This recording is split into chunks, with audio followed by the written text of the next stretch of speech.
एक राजा के पास बहुत सारे हाथी थे, लेकिन एक हाथी बहुत ही शक्तिशाली था, बहुत आज्ञाकारी, समझदार व युद्ध कौशल में निपुण था।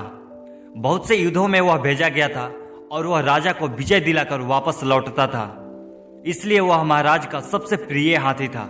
समय गुजरता गया और एक समय ऐसा भी आया जब वह वृद्ध दिखने लगा। अब वह पहले की तरह कार्य नहीं करता था, इसलिए अब राजा उसे युद्ध क्षेत्र में भी नहीं भेजते थे।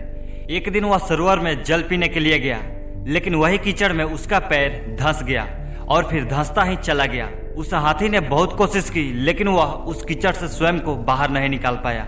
उसकी गरजने की आवाज से लोगों को यह पता चल गया कि वह हाथी संकट में है।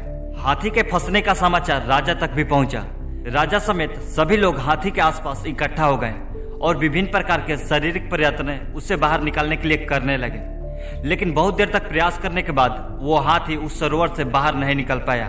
तभी गौतम बुद्ध मार्ग भ्रमण कर रहे थे। राजा और सारा मंत्रिमंडल तथागत गौतम बुद्ध के पास गए और उनसे अनुरोध किया कि हे महाराज, आप हमें इस विकट परिस्थिति में मार्गदर्शन करें।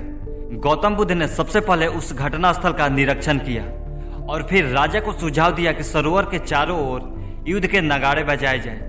सुनने वाले को विचित्र लगा कि भला नगाड़े बजाने से वह फंसा हुआ हाथी बाहर कैसे निकलेगा। जैसे ही युद्ध के नगाड़े बजने प्रारंभ हुए, वैसे ही उस हाथी के हाव भाव में परिवर्तन आने लगा। पहले तो वह धीरे धीरे करके खड़ा हुआ और फिर सबको हतप्रभ करते हुए स्वयं ही कीचड़ से बाहर निकल गया। गौतम बुद्ध ने सबको स्पष्ट किया कि हाथी की शारीरिक क्षमता में कमी नहीं थी, आवश्यकता मात्र उसके अंदर उत्साह के संचार करने की थी। जीवन में उत्साह बनाए रखने के लिए आवश्यक है कि मनुष्य सकारात्मक चिंतन बनाए रखे और निराशा को हावी न होने दे। कभी कभी निरंतर मिलने वाली असफलताओं से व्यक्ति यह मान लेता है कि अब वह पहले की तरह कार्य नहीं कर सकता है, लेकिन यह बिल्कुल भी सच नहीं है। सकारात्मक सोच ही आदमी को आदमी बनाती है, उसे अपनी मंजिल तक ले जाती है। इसलिए हमेशा सकारात्मक ऊर्जा से परिपूर्ण रहे, स्वस्थ रहे और प्रसन्न रहे।